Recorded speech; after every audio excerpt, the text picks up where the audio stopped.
Hi, everyone. My name is Laura Belier, and this is my Policy Skills Library video on legislative advocacy, specifically on how to tailor your arguments based on your audience. Legislative advocacy is important for social workers to engage in because of the potential for greater social justice for our clients. Public policy is crafted with the input of experts and those with real world experience, and it's important for social workers to be at the table.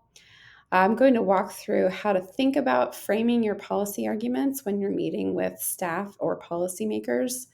Most of the time, you'll be advocating on behalf of a specific piece of legislation. So I'm going to use HR 3305, which is a piece of federal legislation concerning Black maternal health, and it's known as the Momnibus. So some of the key questions that you're going to want to answer before you go into a meeting with congressional audiences will impact how you frame and present your arguments. So a few of these questions include: what does their district look like? What is the geographic makeup? Is it diverse? Um, who are some of the main industries and job creators in their district? Where do they fall on the political spectrum? Are they more conservative, more liberal, more moderate? What committees of jurisdiction do they sit on? As well as what are some of their key issues. And the key issues can often be found on their official website. You should also research other bills that they've sponsored or co sponsored that might be similar in nature. If the legislation has been introduced in previous Congresses, has this member been a co sponsor? If so, this is usually an easier lift because the bill has already been vetted by the office.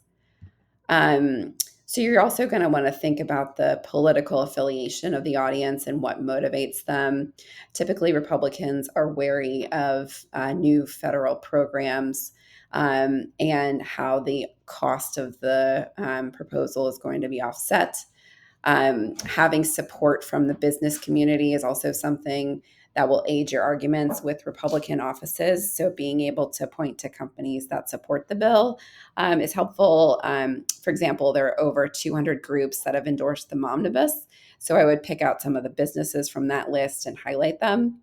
Democrats are usually less concerned about the financial impact of legislation. Um, and will want to know more about how the legislation will create more equity.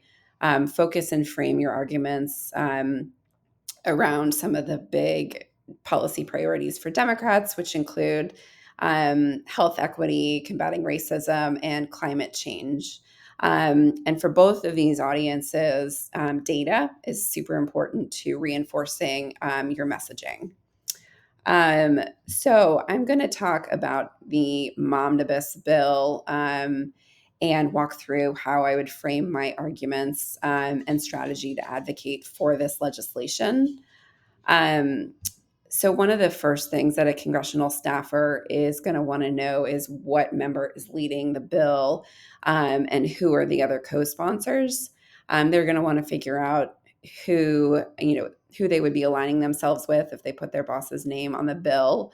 So Congresswoman Lauren Underwood from Illinois is a Black woman, former nurse, who's leading the bill. If we look at the list of co-sponsors for the Momnibus right now, there are 193 Democrats and no Republicans supporting the bill. So I wouldn't approach any Republican office because there's no way any staffer would put their name on the bill. I would focus on getting as many Democrats on board as possible. That way, when congressional leadership is evaluating bills for consideration, they would see the overwhelming support in the caucus that the bill has.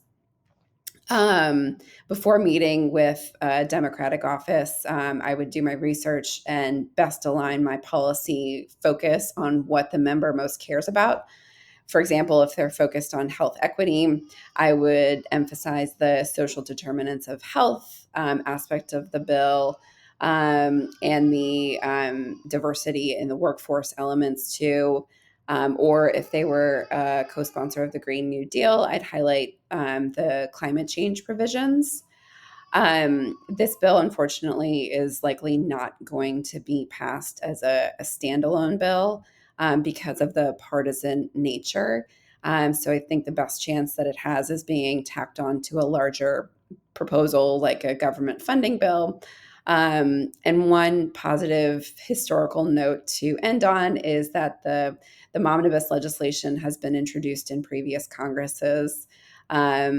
It's a package of 13 individual bills. This kind of spreads the love around and allows members to get their name on a politically popular issue. So there have been pieces of this bill that have been already enacted into law. Importantly, the extension of postpartum coverage for Medicaid recipients, which is now 12 months of coverage. It used to only be a couple weeks, so this is a great win for this bill, but it's going to be an issue that I think is going to continue to be of importance, just given the stark rates of Black maternal mortality. So thank you so much for listening. I hope this was helpful. And here are my references for the presentation. Thank you.